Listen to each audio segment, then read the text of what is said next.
What's going on, Notre Dame fans? Mike Singer from blueandgold.com with our football analyst Tim Hyde talking about a new commitment for the Fighting Irish in the 2023 Class 1 that I'm sure Tim is very excited to talk about, given how much he loves offensive line play and recruiting. And commitment is Sam Pendleton. Now, as we record this, the expectation is he's the first offensive line commitment in this 2023 class, unless again someone's committed before we started recording this.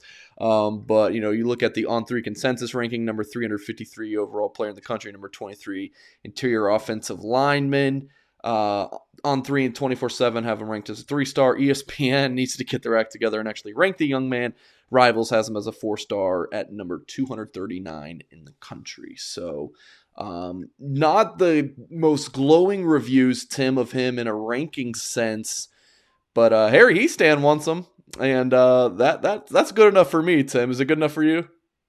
Oh, without a doubt. I mean, Coach Heastan gets hired. As obviously he's taking care of the past offers that they've thrown out. Goes and visits them on the road during January. Gets back in the office and throws out just a couple new offers, and obviously Pendleton being one of those. So. And when you go to the rankings with him, yeah, they're not high and glorious and things of that nature. But you know this, Mike. He's a late bloomer. All these offers did not happen until his junior season started and finished, and everyone has gotten on him late. So I would expect him to move up, especially with the offer list that he does have. So that was my take when you start looking at him. Coach Heastan wants him. He's late. A lot of offers after the junior season's compiled by a lot of major programs. And you look at the young man's Final Four, Final Five schools, there are some big-time football programs that want him. And we'll touch on those schools and kind of how his recruitment came together a little bit more in detail. But first, we're going to pop on his junior tape, watch a couple minutes of it. Tim, what do you see on his film? Well, the first thing that pops out is he's a nasty kid.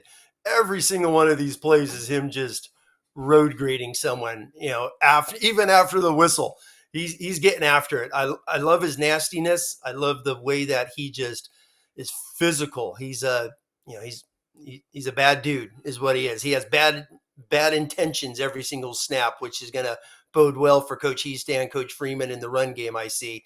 And then the one thing that's really, really great about him is he's an offensive tackle.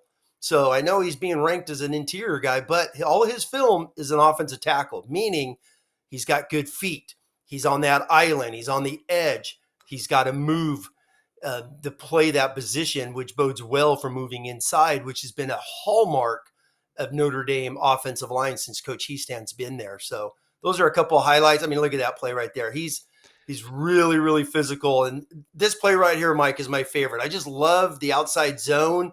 We call that a rip reach there at the right tackle where he's ripping that armpit, scooping that guy. That's one of my favorite football plays on his film. And he's got some great natural ability that's going to bode well to develop going back to his, which I think he's a late bloomer that it's got a lot of upside down the road here. Yeah, you mentioned playing right tackle on his junior tape here, but project him obviously at guard, Tim. I mean, he probably doesn't have the length to play outside, but man, he's a big body and certainly seems to. I mean, do you have a preference in one of those 3 inside spots for him? No, find a spot for him. I mean, that's what Coach Heastan does. That's his hallmark is find as many offensive tackles as you can. And you move a couple inside. I mean, look at some of the great ones they've had that they've moved inside. Obviously, the most famous one's Quentin Nelson. People forget he was a left tackle in high school that they moved inside. Alex Bars was a tackle. Tommy Kramer was one of the number 1 ranked offensive tackles in the country. So that's a Coach Heastan makeup of how he recruits. He wants tackles. I know there's some highly ranked offensive guards people have asked about. Why didn't Notre Dame recruit them? He likes that length. And I think sometimes when you recruit an edge guy, the number one thing there is feet and hands. They've got to work those. They're on that island. And that's just something that's a great natural instinct to move inside when you go from tackle to guard. Yeah, so big commitment here for Notre Dame, 4-star offensive lineman Sam Pendleton. The Irish, after On3 has him ranked as a 5-star. Charles Jagusaw.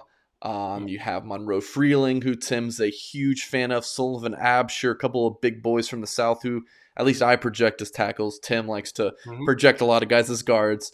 But I see both of those guys as tackles. Yeah, it could be a Austin Seyerveld, another guy who I probably think is an interior player. So there's some really talented players on the board for Notre Dame. You look at, like, since I started covering Notre Dame recruiting, that 2020 recruiting class on the offensive line, Carmody and Baker, solid couple. But man, 2021 and 2022, was that 10? I think they signed in those two classes. Really impressive. Hey, Jeff Quinn gets a lot of hate, but dude signed a couple of great classes. And of course, here getting a strong start to 2023. Quickly, how this recruitment came together.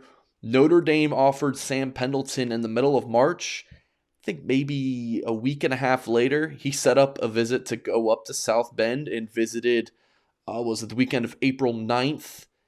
There's an awesome picture of Sam Pendleton and Harry Heastand outside, just outside of Five Guys.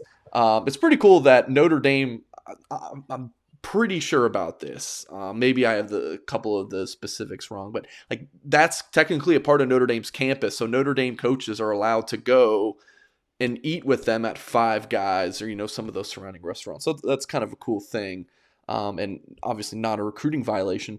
So yeah, really, really cool picture of Pendleton and Heastand there. Pendleton, I don't know, he looks like he could be Harry's, grandson or something, like Pendleton just looks born to play for Notre Dame. So, went on that visit, and I was told like a big deal was that 4 for 40 pitch, in the offensive line tradition.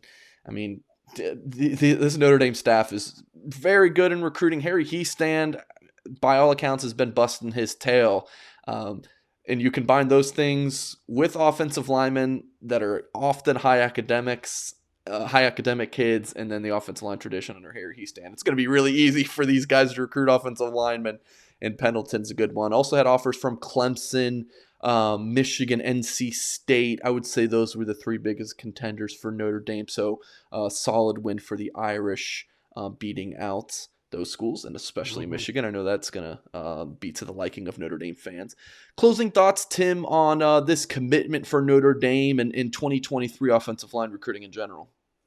No, you said it there perfectly, especially the guys they have lining up. And if Coach Heastand could close on these guys, it'd be outstanding. They got, I feel, their bookend tackles, and obviously Jagasaw, and then you got Monroe Freeling, who is the prototypical left tackle in this class. And then you got Sarafeld out of Ohio, who they just keep preaching that Ohio to Notre Dame offensive line, who they've had some great ones in the past. And if Heastand could close him, you got Pendleton.